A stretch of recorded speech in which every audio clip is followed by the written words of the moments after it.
el doctor Diego D'Amigo Cerro, la doctora Litaí Florencia Fernández Estrada, y tenemos el gusto de presentarles el caso clínico de esta novena sesión del hospitalario. Vamos empezando, y pues se trata de un masculino de 53 años de edad, de origen y residencia en Guadalajara, Jalisco. Él es empleado en intendencia en una escuela secundaria y de religión católica. Como antecedentes heredofamiliares tenemos que tiene 2 hermanos con diabetes mellitus tipo 2. En antecedentes personales no patológicos refiere a zoonosis un perro, su esquema de vacunación del paciente completo, un hemotipo RH positivo, y el paciente nos negó toxicomanías, alcoholismo, tabaquismo, ototóxicos, trauma nasal y trauma acústico.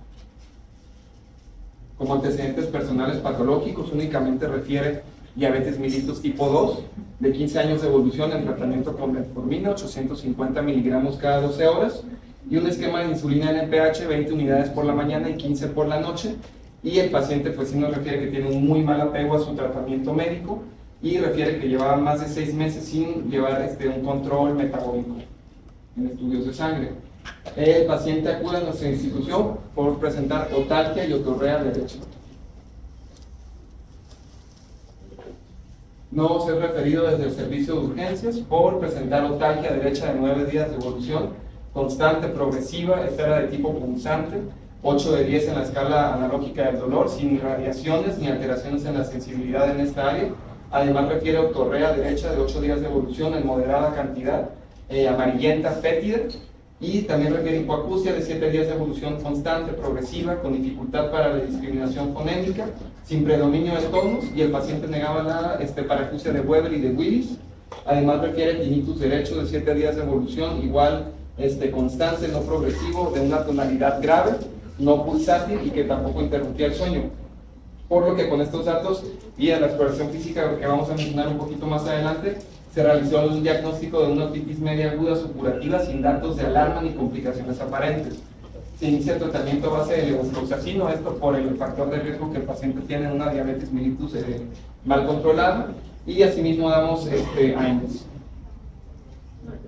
Posteriormente el paciente acude a seguimiento a las 48 horas iniciado el tratamiento médico, pero esta vez presentando dolor retrocular derecho de 24 horas de evolución. Era constante, progresivo, era de tipo punzante y se exacerbaba hacia los movimientos oculares. Además el paciente presentó diplopia de 12 horas de evolución, igual esta era constante y se exacerbaba con los movimientos oculares hacia el lado derecho. A la exploración física de cuello, de cavidad oral, de articulación temporomandibular y de nariz, no se encontró ninguna alteración ni ningún hallazgo de relevancia para este caso. Seguimos con la exploración física de oído, en donde observamos los pabellones auriculares bien implantados, con presencia del pliegue retroauricular, sin abombamientos ni cambios de la coloración a este nivel. Y a la otoscopía observamos el oído derecho con el conducto auditivo externo hiperémico, con abundante otorrea amarillenta, fétida, la cual pues aspiró, y visualizamos una membrana timpánica bombada, hiperémica, con una perforación central de 20% aproximadamente en el cuadrante anterior inferior, y el oído izquierdo se encontraba sin ninguna alteración. La función facial de nuestro paciente era una grado 1 bilateral en la escala de Held-Brackman, y a la exploración física de los movimientos oculares encontramos el ojo derecho en una posición de aducción con una limitación a la dextroversión. El resto de los movimientos oculares se encontraban respetados. El ojo izquierdo se encontraba en posición primaria de la mirada, con movimientos oculares igualmente respetados. A la apertura palpebral estaba respetada, bilateral. Las pupilas isocóricas, normorreactivas, y una agudeza visual 20 de 20 de manera bilateral. A la exploración física de los pares craneales, únicamente cabe recalcar pues, la exploración del sexto par craneal, en donde observamos una parálisis del músculo recto lateral derecho. El resto de los movimientos oculares se encontraba respetado. Y a la exploración física del octavo par craneal, a la acumetría con diapasón de 512 Hz, encontramos un Weber lateralizado hacia el oído derecho, un Riné negativo derecho y un Riné positivo del lado izquierdo. El resto de la exploración física de pares craneales se encontró sin ningún hallazgo y sin alteración. Aquí tenemos un video del paciente, de los movimientos oculares. Los movimientos a la levoversión se encontraban respetados. Aquí observamos la limitación a la dextroversión. movimientos a la supraversión e infraversión respetados. También los movimientos oblicuos superiores e inferiores se encontraban respetados y sin alteraciones.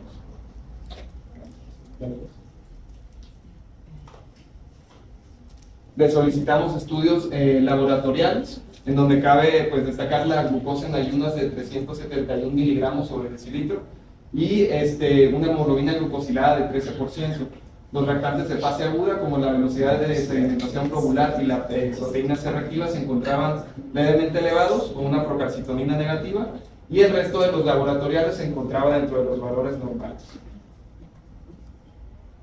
¿Hasta aquí alguien tiene alguna pregunta o dudas? ¿Les gustaría pues, empezar a solicitar algún estudio? ¿O les gustaría verlo otra vez?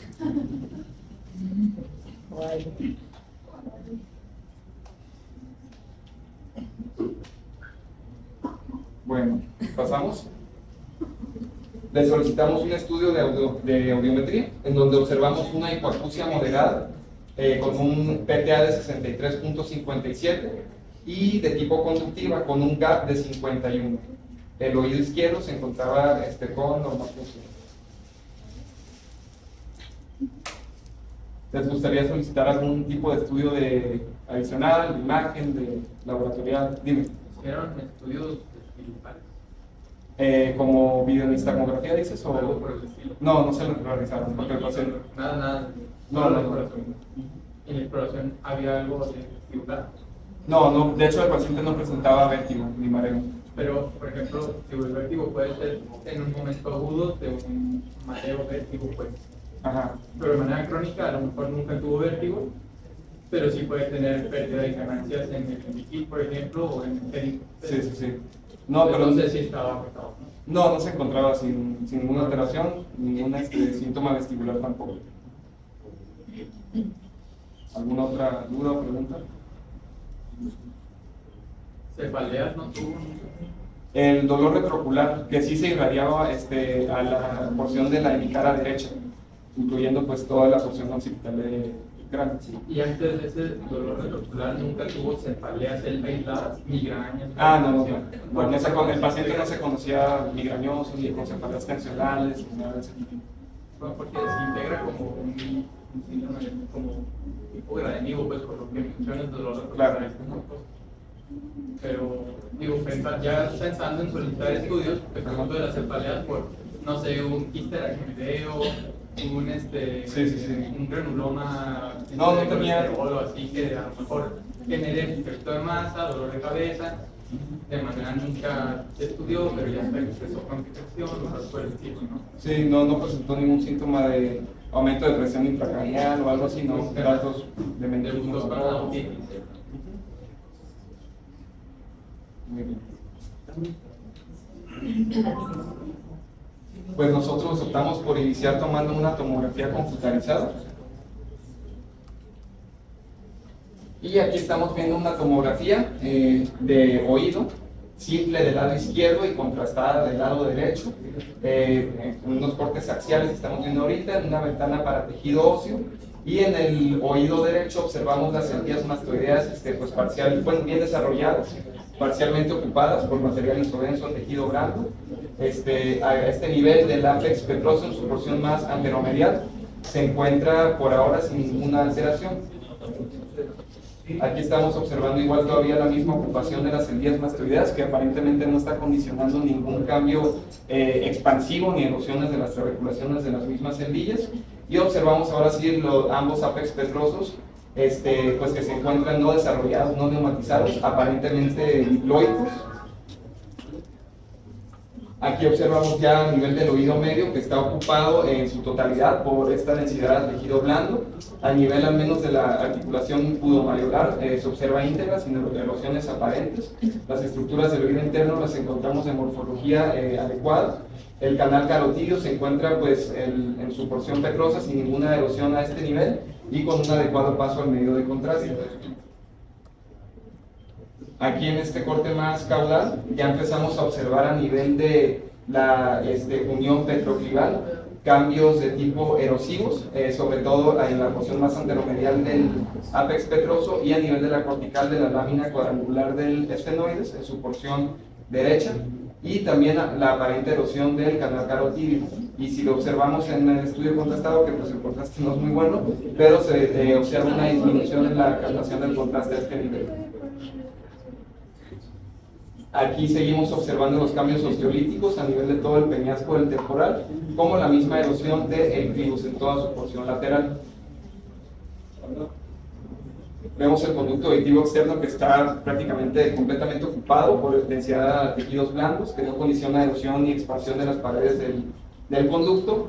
A este nivel vemos ya el canal carotidio que está pues, aparentemente íntegro, con pues, un adecuado paso medio de contraste, y vemos aquí en la porción lateral de la apófisis basilar del occipital que se encuentra con erosión de su cortical.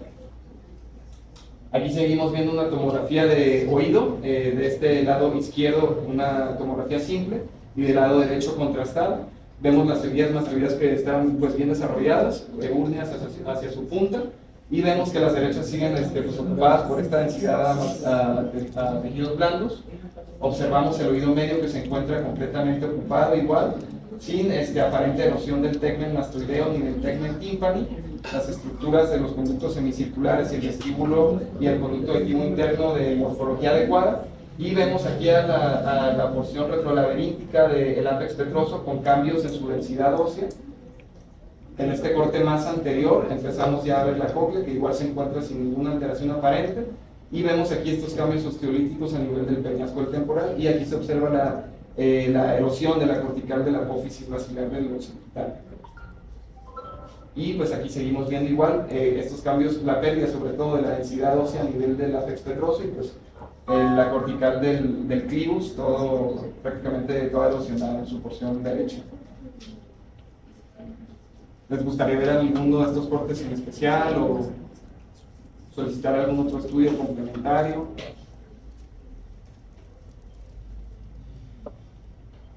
Muy bien.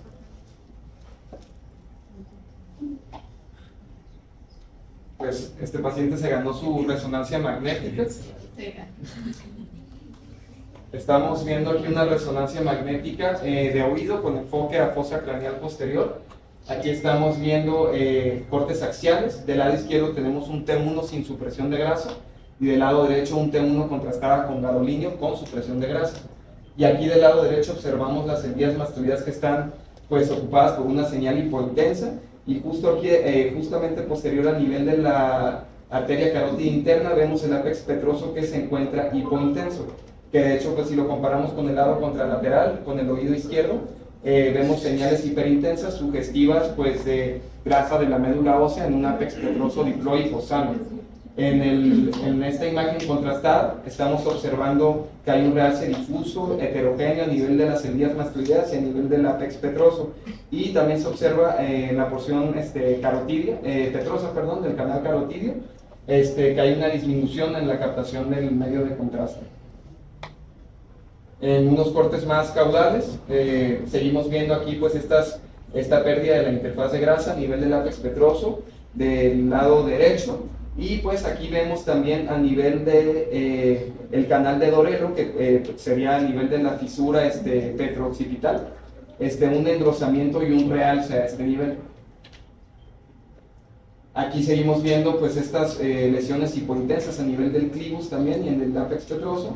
Vemos un realce difuso heterogéneo al gadolinio, y en este corte observamos aquí a nivel de la arteria carótida interna cómo hay un engrosamiento y un pues leve realce en la periferia de esta arteria, que nos pudiera ser sugestivo de un espasmo pues, vascular a este nivel, así como se observa también una disminución a la captación del gadolinio en esta parte. Aquí pues también vemos la pérdida de la interfaz de grasa en la porción lateral del clivus, en la porción lateral derecha, y del lado izquierdo pues vemos la médula ósea grasa, ¿no? A este nivel, que en la secuencia con supresión de grasa pues tenemos una atenuación de la misma, que es lo esperado, y de la porción lateral, la porción derecha del clivus seguimos viendo esta captación al contraste del gadolinio, pues difuso y heterogéneo. Hasta ahorita pues no se ha evidenciado alguna lesión tumoral o expansiva. Aquí estamos viendo igual cortes, una resonancia magnética igual de oído. Tenemos cortes coronales, estamos aquí viendo una T1 igual sin supresión de grasa y un T1 contrastado con gadolino con supresión de grasa. Vemos las encías mastoideas igual ocupadas prácticamente en su totalidad. En la secuencia contrastada observamos un realce al medio de contraste y pues vemos la simetría a nivel del golfo de la yugular y una disminución igual del contraste a este nivel. La porción retrolaberíntica del ápex petroso se encuentra igual con una señal hipointensa, que al pasar el contraste pues observamos que realza a todo este nivel de la unión petroclival. Seguimos viendo este mismo realce a este nivel de la unión pues, petroclival en la porción lateral de la apófisis basilar del occipital y la pérdida de la grasa a este nivel del ápex petroso. Y aquí pues vemos que en la porción petrosa del canal carotídeo también se observa una disminución en el medio de contraste. Acá estamos viendo secuencias ponderadas en T2, en cortes axiales. Observamos una señal hiperintensa a nivel de las encías mastoideas y a nivel de la apófisis basilar del occipital unos focos y también del ápex petrosos, unos focos hiperintensos a este nivel, así como el mismo engrosamiento que veíamos hace ratito de la arteria carotídea interna. Las estructuras del oído interno pues observan hasta ahorita sin ninguna alteración. Y pues aquí también igual vemos estas lesiones pues mal delimitadas, de señal variable con focos hiperintensos, otros focos un poquito más hipointensos. Y pues las encías mastoideas igual ocupadas en prácticamente su totalidad. Acá estamos viendo una secuencia fiesta del lado izquierdo y una secuencia flare del lado derecho. Y estamos a nivel de la protuberancia del tallo encefálico, en donde vemos aquí la porción cisternal del nervio trigémino, y justo anterior a él vemos aquí el ganglio de Gasser, que corresponde a estas dos áreas hiperintensas que se observan pues en el Cavum de Meckel. Adyacente a este ganglio de Gasser observamos unas áreas en la secuencia de fiesta hipointensas, y que si las vemos en la secuencia flare, pues se observa pues toda esta área del Cavum de Meckel con un aumento en la señal. Y aquí también a nivel de la arteria carótida interna pues se encuentra igual como engrosada en su periferia y con un aumento en su señal, sugestivo igual en este lado de un espasmo vascular. Acá en estos cortes más caudales, igual a nivel de la protuberancia, observamos el abducens en esta parte que está justamente lateral a la arteria basilar, este puntito que se logra ver ahí, y justo por anterior a él se encuentra su entrada hacia el canal de Dorero, la cual se encuentra con una señal hipointensa en la secuencia de fiesta, y en la secuencia flare observamos a nivel de este canal un aumento en su intensidad de señal, y pues adyacente al mismo canal de Dorelo encontramos todas estas áreas pues hiperintensas en el clivus. Recordando pues que aquí se encuentra el ligamento petrosenoidal o ligamento de Gruber, y pues aparentemente en esta imagen pudiéramos sugerir que está engrosado o inflamado.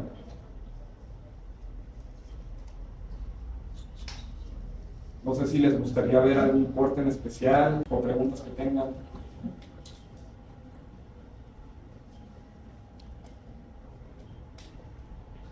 Pregúntales. Pues en qué están pensando o qué les ocurre. Para empezar, es una zona de muy bajo índice de tumores, pues, y uno maligno, aún más. Pensando, no sé, la posibilidad de sarcoma o más remotamente, entre comillas, adenocarcinomas que afecten el oído medio, que hayan generado otitis media, pero que haya extendido al ápex, ¿no? Pero no sé. Pero para eso la clínica sería como muy rápida, ¿no? La que está presentando el paciente. No te escuché. Que para pensar en un tumor creo que la clínica es muy aguda. Entonces, pues no, bueno, yo no pensaría como Uno que no se haya pensaría a lo extendido mejor tan... en una cuestión así aguda en un tumor. Sin embargo, los tumores no dan síntomas hasta que se agudizan en algo. Así como los sangrados, pues es un sangrado agudo, o sea, viene de un tumor que creció hace mucho tiempo. Entonces, por eso digo, puede ser, y a lo mejor se complicó. Es una opción, pues no sé.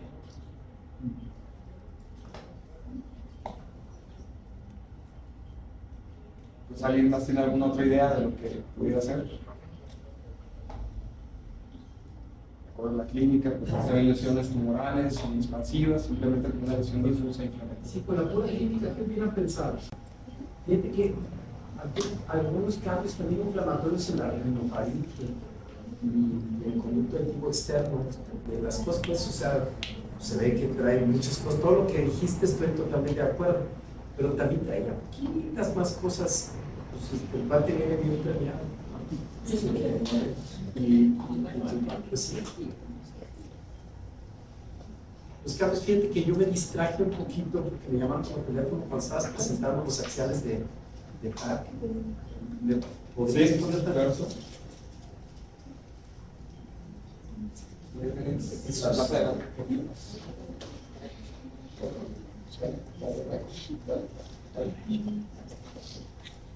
Pues a partir más o menos de este nivel se empieza a ver los cambios pues, osteolíticos. Sí, y más, podrías pasar. Es que, ¿podríamos cambiarle? Sí. Y más arriba, los primeros, ¿tienes más arriba? Sí. Eso más, eso ahí.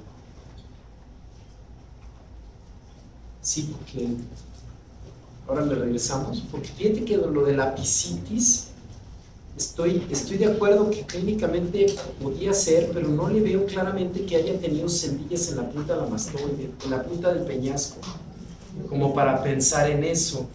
Sí, o sea, normalmente cuando tienes, por ejemplo, un gradenigo o una apicitis, tienes cambios inflamatorios en celdillas de la punta del peñasco. Y no le veo claramente que haya tenido celdillas en la punta. No sé si ustedes se las hayan visto. No, de hecho, bueno, nosotros lo abordamos pues, como si fuera un ápex petroso diploico con contenido de grasa por las secuencias de resonancia que se en las áreas hiperintensas. Sí, eso es interesante porque el cuadro clínico uno pensaría que sí, efectivamente, pues piensas en gradenigo y se ve algo inflamatorio y todo, o sea, el cuadro clínico lo sugiere, pero por imagen no es lo más característico hablando de eso, de las semillas de la punta. También es cierto que hay pacientes que tienen osteomielitis de la base del cráneo, que esa es otra de las posibilidades. Sí, o sea, nomás que también se me hace muy rápido para el tiempo de evolución, para que podamos hablar de osteomielitis, pero claro que también puede ser. Sí, y de hecho, si te fijas, los cambios están más hacia como la superficie inferior de la base del cráneo, como que están un poquito más hacia abajo. Entonces, es muy interesante los cambios pues, a ese respecto. Más quería agregar ese detalle porque sí, no me quedaba muy clara de que fuera una complicación de celdillas de la punta infectadas y que estuviera pasándose hacia la región de Calle diseminado. Sí. Pero sí, de alguna forma, sea osteomielitis o sean celdillas opacas, infectadas, complicadas, con un proceso coalescente, se rompe, se abre. De cualquier manera, pareciera algo infeccioso que se está yendo hacia allá. Eso sí. Sí parece. Pero bueno, a ver qué nos tienes. ¿Vale? Sí, ve cómo se ve allá abajo. Ahí, fíjate cómo también tiene en esa zona, si te regresas un poquito más a la rinofaringe. En la tomografía. No, hacia la misma resonancia, pero ahí fíjense cómo, vean la zona de la fosa Rosenmüller y la zona de la faringe, la pared faringea lateral en la derecha, toda esa zona también hay cambios. Se ven como, no sé si clínicamente en la rinofaringe la hayan visto algo, pero aquí se logra ver cambios pues en la zona. Todo lo que dijiste del clivus y la superficie inferior, estoy totalmente de acuerdo, pero fíjate también la rinofaringe también se ven los cambios en la señal. Sí, también. Que claro, también puede ser infeccioso, o sea, también. La misma articulación temporomandibular en el lado derecho comparado con la izquierda también se ve medio chistosona. Y hay algunos cambios del conducto aditivo externo. Mira, si le sigues, vamos a ver si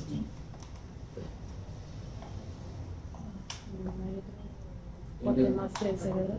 Creo que en el coronal lo logré ver.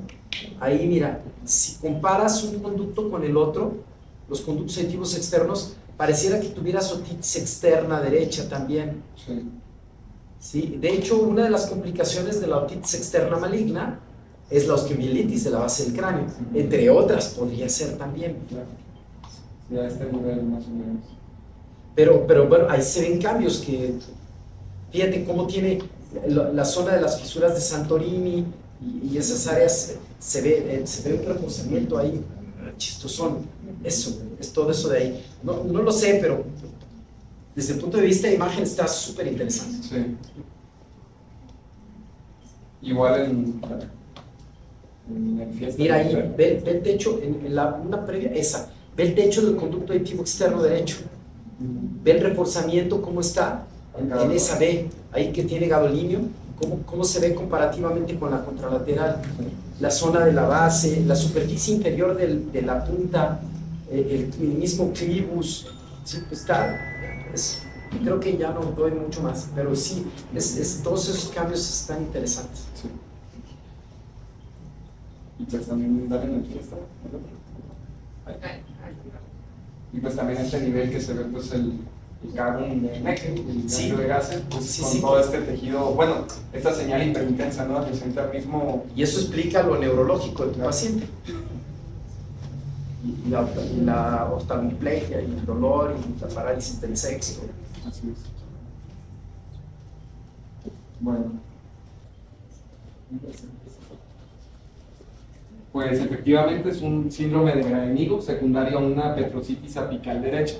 Este caso, pues lo que lo vuelve muy interesante es, como menciona el doctor, que encontramos que el apex petroso no está neumatizado.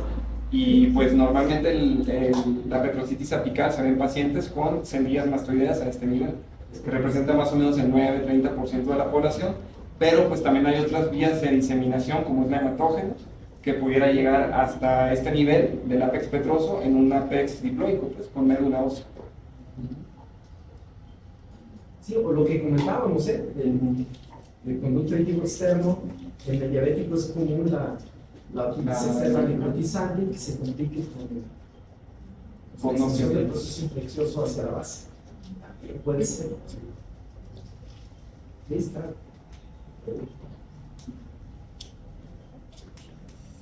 Buenas noches. Cuídense, muchachos. Por online, cuídense la suya. Buenas noches. Y bueno, como revisión voy a abordar primero la otitis media aguda, porque pues la petrocitis es una complicación de esta. Pues sabemos que es una infección aguda que puede ser supurativa o no, de menos de 3 semanas de duración. Es más común en niños menores de 5 años, de hasta el 40 al 60%. Y en adultos, pues como nuestro paciente es más bajo, de 1.5 a 2.3. Y los factores de riesgo como tal, pero ya en adultos, es una disfunción de la trompa de Eustaquio, que pues al no haber suficiente base de aire y se empieza a acumular las secreciones, hay más probabilidad de esta otitis media aguda. Igual si hay alguna obstrucción de la trompa de Eustaquio por algún tumor, da una otitis media aguda unilateral. También si el paciente presenta alguna disfunción inmunológica, por ejemplo que tengan alguna neoplasia, que esté con quimioterapia o diabetes mellitus simplemente inmunosuprimidos, pues es más el riesgo de que tengan otitis media aguda. A la otoscopía, como vemos en esta imagen, pues se ve la membrana timpánica bombada con ligera eritema, y en este lado ya está más marcado a nivel del martillo y se ve también aire a nivel el nivel anterior. Y bueno, puede ser secundario de una infección de vías respiratorias superiores, y como síntomas cardinales está la otalgia y la otorrea. En adultos es más común que sea unilateral, y cuando ya presenta náusea, fiebre o parálisis facial, pues ya estamos pensando en una complicación de esta misma patología. En cuanto a la etiología, tenemos que viral es el virus sincitial respiratorio, para influenza y la influenza, y bacterianas está la Haemophilus influenzae, Streptococcus pneumoniae, Staphylococcus aureus, Streptococcus pyogenes y Moracea catarrhalis. Son raros por causa difterica, tuberculosa o clamidia trachomatis, pero bueno, también hay que pensarlo en nuestro país. A la otoscopía, por ejemplo, en esta imagen vemos una membrana timpánica también abombada, ya con su pérdida de forma, con eritema, y se observa aquí una bula que pues puede ser más característico de una infección viral. Y bueno, pues lo que había comentado de la otoscopía, pues se van a ver una membrana timpánica opaca, hipomóvil, con secreción en oído medio. Y lo más común pues para darles es tratamiento sintomático, que puede ser ibuprofeno, paracetamol. En adultos es más conveniente también darles antibioterapia, porque como es menos común que lo presenten, pues lo más probable es que ya sea una otitis media pues complicada. Entonces lo primero que se podría dar es amoxicilina ácido clavulánico, o cefnidil, cefuroxima, ceftriaxona, y si son alérgicos pues puede ser doxiciclina, citromicina y claritromicina. Las complicaciones de la otitis media aguda se da en menos del 0.5% de los pacientes. Se puede dar por medio de 3 rutas, ya sea anatómicas preformadas como una ventana oval o alguna dehiscencia ósea, puede ser también postraumática o por el mismo sistema venoso.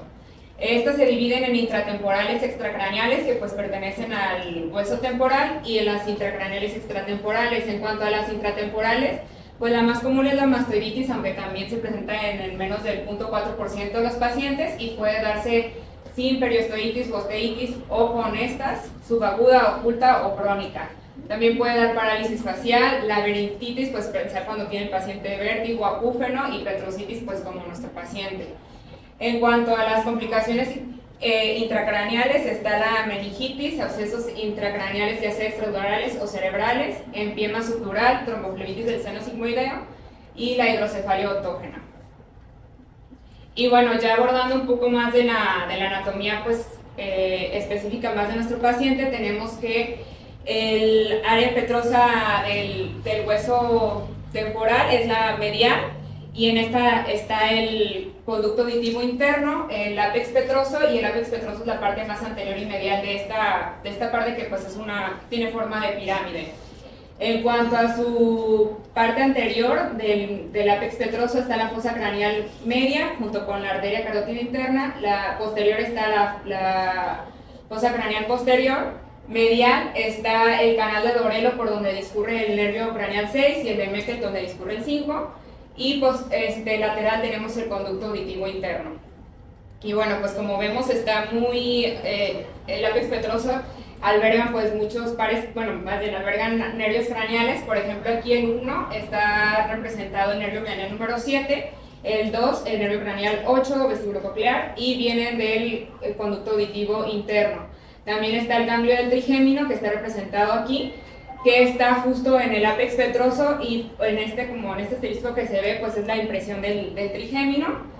También está el nervio abducens, que discurre hasta el ligamento de Gruber, y sale de la fisura orbitaria superior. Y bueno, ya abordando como tal la petrositis o apicitis petrosa, esta fue descrita por primera vez por el autólogo italiano Giuseppe Gradenigo en 1907, y bueno, pues es una complicación de la otitis media. Esta se da por una extensión desde el oído medio hasta el peñasco, provocando una osteoitis. Es menos común ahorita pues con el uso de antibioterapia, y se da más en pacientes con neumatización del ápex petroso, lo que estábamos comentando. Su etiología, la más común es que sea por pseudomonas, pero también puede ser por S. aureus, neumonía y anaerobios. Lo común es que sea una diseminación por las celdillas neumatizadas, pero también puede ser por canales vasculares o planos faciales, aunque es pues más raro. En esta imagen pues vemos, aquí asemeja a pus, que está haciendo que comprima el nervio craneal número 6. Y bueno, en cuanto a la clínica, pues la otitis media aguda da como consecuencia la apicitis petrosa, y esta puede tener o no el síndrome de Gradenigo. Nada más se presenta en el 13 al 42% de los pacientes con la triada clásica de otorrea, parálisis del sexto con estralismo, y también afectación del quinto en sus ramas B1 y D2. Puede presentarse al principio con otorrea y otalgia, y hay que pensar en un paciente con apicitis petrosa cuando tienen otorrea, y dolor retroorbital como nuestro paciente. En cuanto a la imagen, hay una opacificación de las celdillas petromastoideas con posible erosión ósea y realce del seno cavernoso. Aquí vemos cómo esta empieza a afectar la cortical, una disrupción, y se ve pues una lesión que en apex petroso izquierdo. Y cómo en estas también son cortes axiales en ventana ósea. Aquí vemos cómo ya está llegando hasta el clivus esta lesión, y de este lado está afectando las celdillas mastoideas, pero todavía tienen respetadas la trabecular, y aquí está a los 2 años el mismo paciente ya con pérdida de trabeculaciones. En cuanto a la resonancia magnética, pues en T1 se va a ver heterogéneo de baja a intermedia densidad en apex y densidad. En T2 se ve señal alta en celdillas con el complejo petromastoideo, y en T1 con contraste pues se ve un apex con líquido que realza el borde. Aquí vemos cómo la lesión está hiperintensa, heterogénea, que llega a afectar hasta el conducto auditivo interno, y cómo afecta a la arteria carótida interna.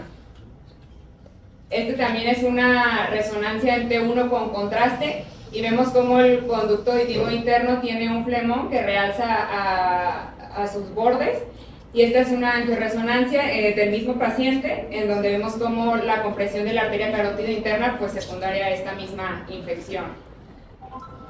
El tratamiento es a base de antibioterapia de amplio espectro, pues es largo, de 2 a 4 semanas, con cefalosporina tercera generación, puede ser ceftazidima, más aminoglucósidos o ciprofloxacino, y ya si está más afectada se tiene que hacer un abordaje quirúrgico, ya sea por mastodectomía o abordaje de la fosa craneal medial. Y bueno, otro diagnóstico diferencial que pusimos es la osteomielitis de clivus, que esta es una infección de la base de cráneo, más común se da en el temporal y en esfenoides, tiene una alta mortalidad de hasta el 9.5%, y este es por una complicación de infecciones paranasales recurrentes o de la otitis externa maligna. Puede ser idiopática o consecuencia de esta infección que disemina a base de cráneo. En cuanto a la clínica, es muy inespecífica, pero puede presentarse con cefalea y parálisis del nervio craneal, y sobre todo se ve en pacientes inmunocomprometidos con diabetes mellitus.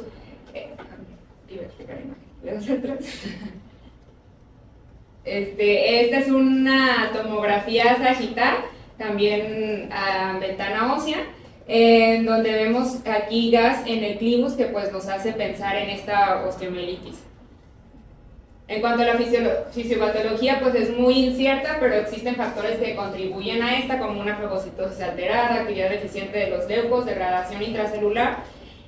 También, por ejemplo, los pacientes con diabetes mellitus, pues su cerumen tiene un pH más alto, entonces disminuye su efecto bactericida. También puede ser secundaria a una otitis externa maligna que se propague.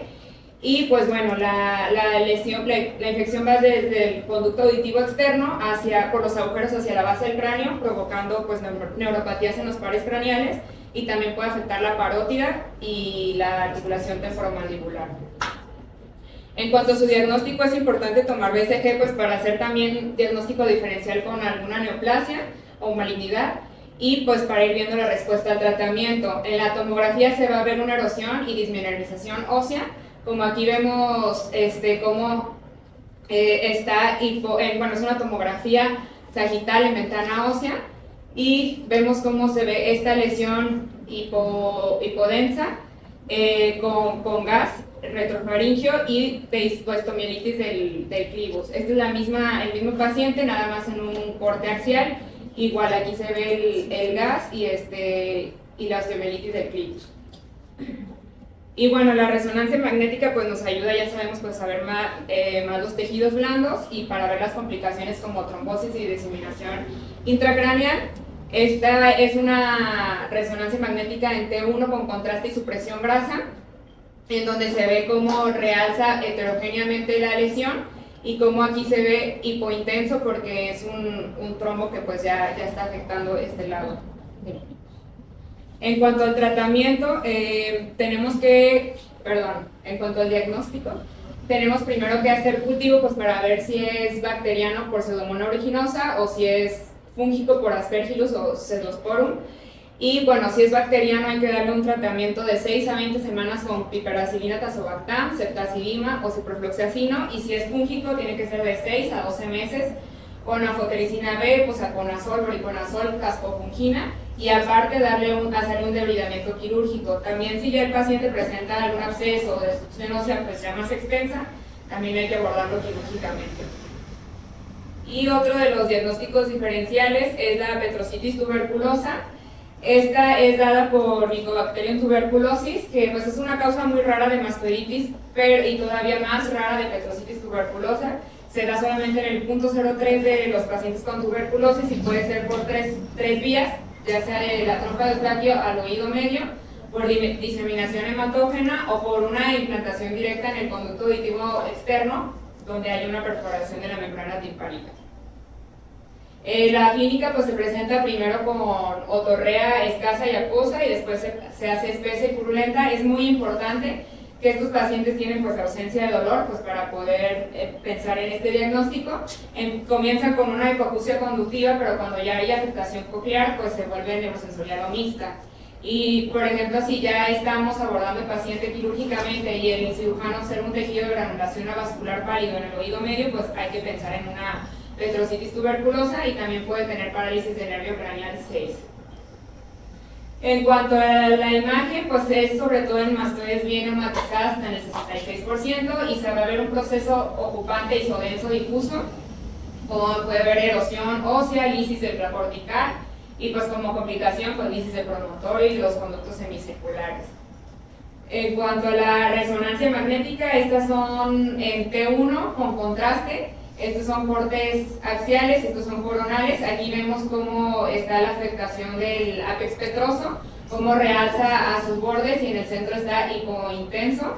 Y de este lado ya se ve un absceso directamente en el ápex petroso que pues está realzando, también en medio de contraste.